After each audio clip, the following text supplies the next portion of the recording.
కర్నూలులో సిపిఎం నేతలు ఆందోళన చేపట్టారు. కూటమి ప్రభుత్వం విద్యుత్ ట్రూ అప్ ఛార్జీలను పెంచి ప్రజలపై భారం మోపుతోందని ఆగ్రహం వ్యక్తం చేశారు.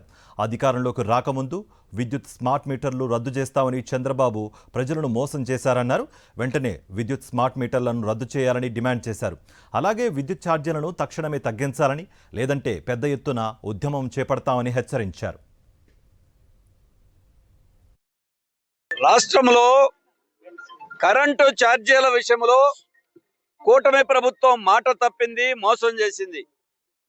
మేము అధికారంలోకి వస్తే ఛార్జీలు పెంచబోం, తగ్గిస్తామని మాట చెప్పారు. కానీ 17 నెలల కాలంలోనే 15,485 కోట్ల రూపాయలు సర్దుబాటు ఛార్జీల పేరుతో భారం వేశారు.